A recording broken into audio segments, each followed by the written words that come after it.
government repressionists, or covert extraterrestrial visitors? The men in black, who are they? And could recent CCTV footage serve as conclusive evidence of their existence? We lift the curtain on these incredibly enigmatic people in this week's episode. I am David McCoy, and before we dive into today's story, if you like and are into the supernatural, the paranormal, the strange and dark phenomenons from around the world, you are at the right place. At Dark Turf, we delve deep into and investigate the mysterious occurrences from around the globe and try to understand what they really are. If it sounds interesting to you, consider subscribing and hitting the bell notification icon so you don't miss any episode. Also, you can join us on social media networks and become an important part of the community. The links are given below in the description. That being said, let's dive into today's story.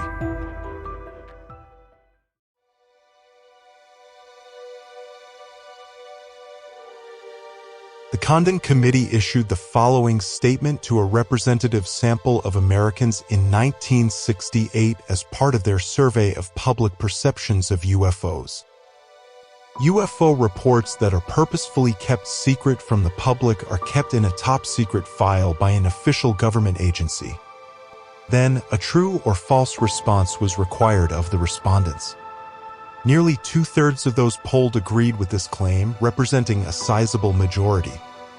The gap was even wider among teenagers, with nearly 75% of them accepting the statement as true. The proportion of those in agreement is thought to be even higher if the same survey were conducted today. A substantial majority, almost two-thirds of all people surveyed, agreed with this assertion.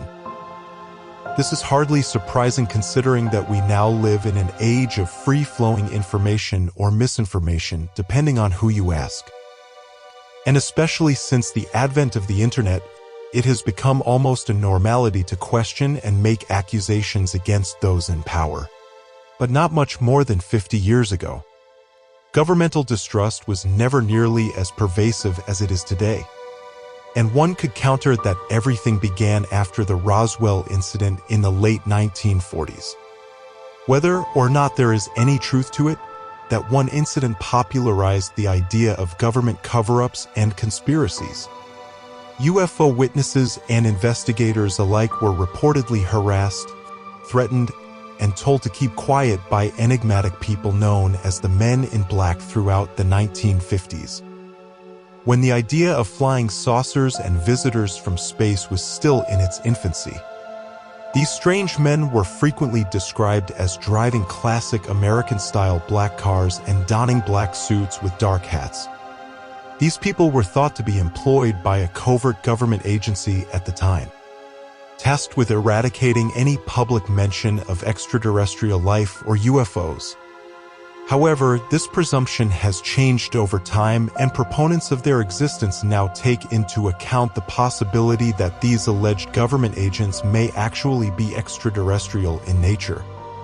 The MB conspiracy was made fun of in the 1997 movie with the same name, which diminished the comic effect.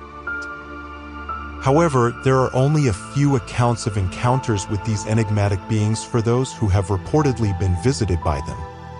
Albert K. Bender, a former member of the U.S. Air Force who later became an author and amateur ufologist, founded the International Flying Saucers Bureau in 1952 to look into and report on the strange UFO activity that was being seen at the time. The company was initially successful in reaching its small but devoted global audience of about 2,000 people by publishing a weekly newsletter. But early in 1953, Bender abruptly and mysteriously stopped publishing, leaving a rather ominous message in the newsletter's final issue. We kindly request extreme caution from those working in the salsa industry. At the time, his peculiar behavior was noted by co-workers who claimed that he appeared agitated and uneasy, as if someone or something was doing it. He was completely terrified by it.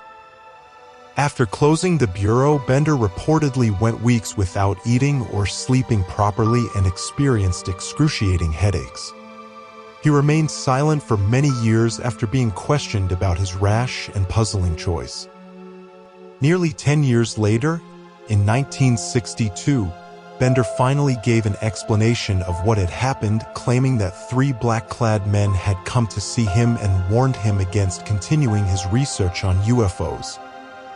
A few years later, in 1976, Dr. Herbert Hopkins, a renowned and well-respected family doctor, would recount an extremely spooky encounter. On the evening of September 11th, Hopkins was by himself at his old Orchard Beach, Maine, home.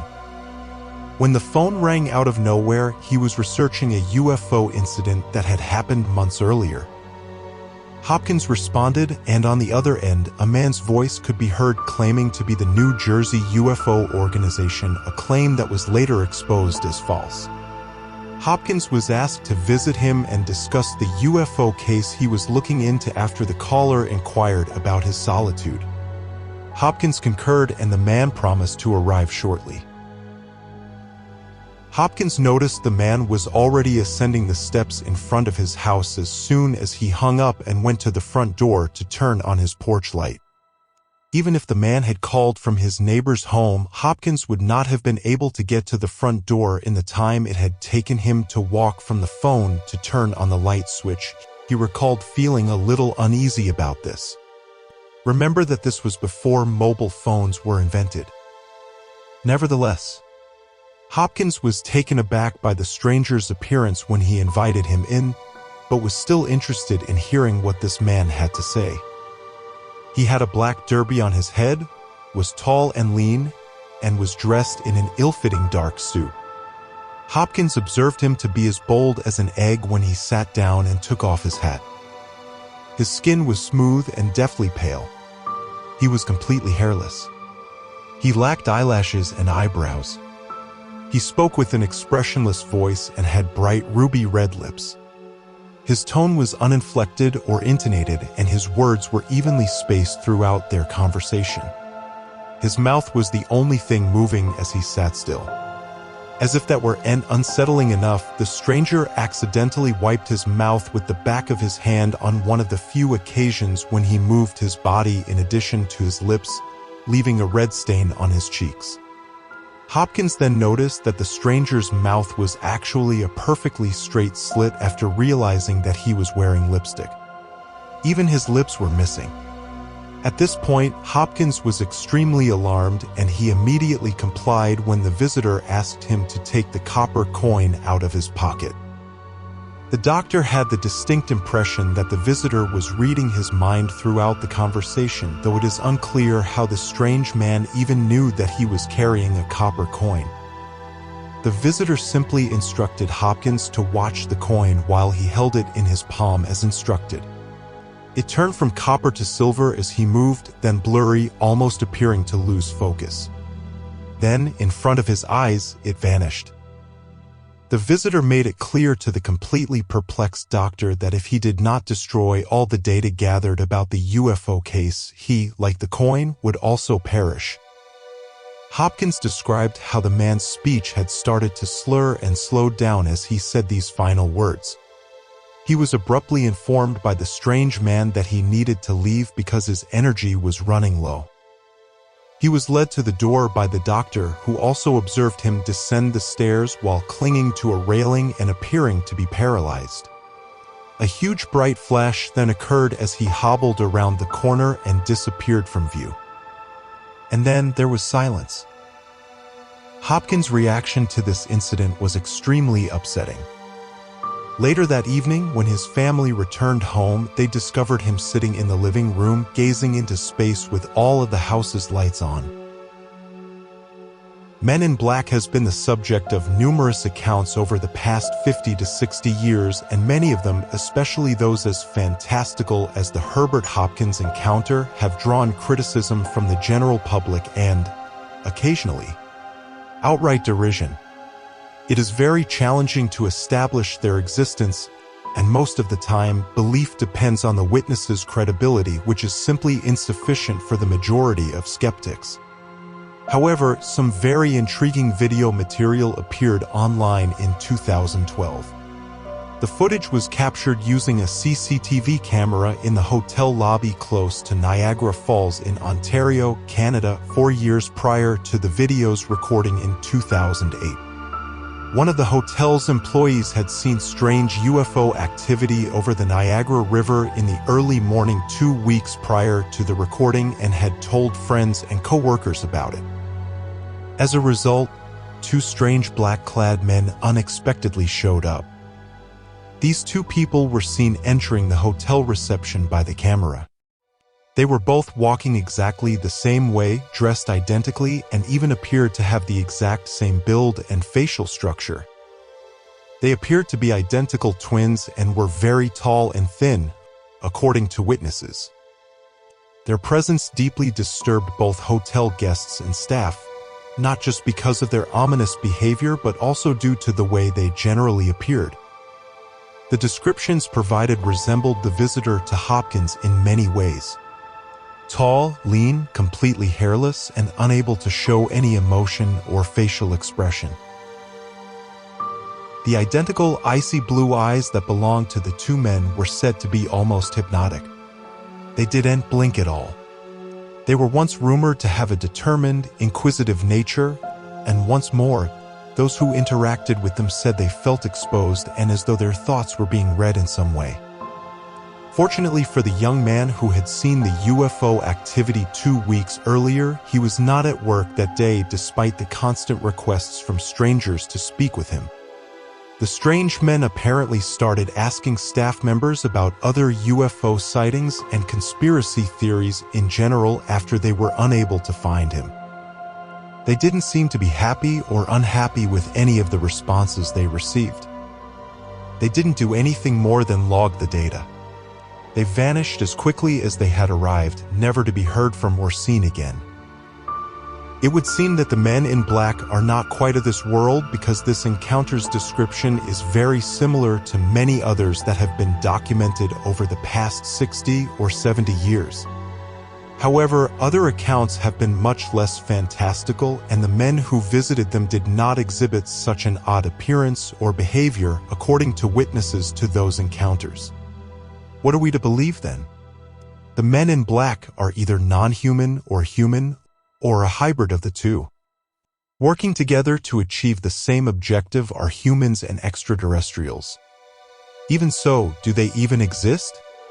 Even the CCTV footage taken at the hotel in Ontario is dubious, and there isn't much evidence to support this.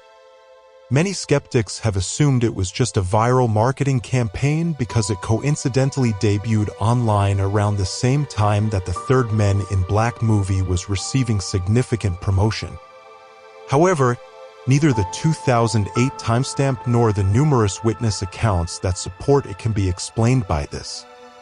Skeptics have generally noted that the Men in Black phenomenon is largely unique to North America, has become ingrained in American folklore, and is, most importantly, relatively recent. Its notoriety peaked in the 1950s when paranoia over unidentified flying objects was at its height. Finally, they contend that Albert Bender is the only one who started it all and that copycats and opportunists have embellished every other account since then. But this isn't entirely true. Men in Black stories are not just reported in the US. Although Bender's account is largely responsible for modern descriptions of these people, there have been numerous encounters in Europe, Australia, and other parts of the world. In fact, the phenomenon predates the 1950s by hundreds of years. People would frequently report coming across men wearing black hats and robes during the Middle Ages. These were malevolent beings with inhuman abilities who were strange in both appearance and behavior. Many people assumed that these strange men were all manifestations of the same man because their descriptions were almost always consistent. So, rather than being supernatural, could these people actually be spiritual or even paranormal? Some have claimed that the Men in Black are actually demonic in nature.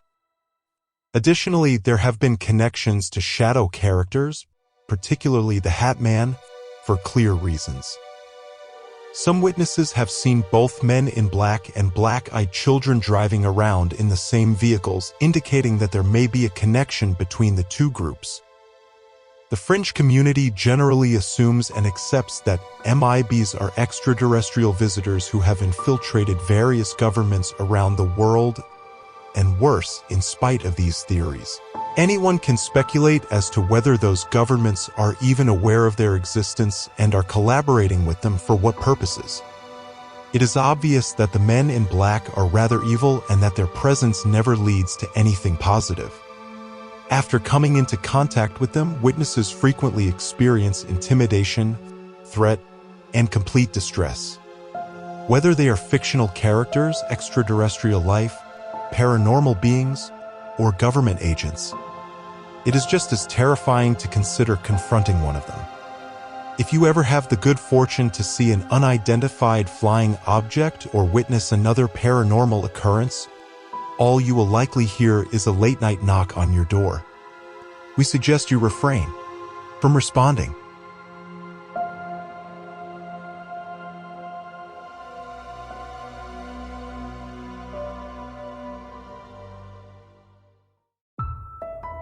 If you like what we do and want us to continue bringing more of these stories, then please let us know by showing your support by liking the video and subscribing to the channel.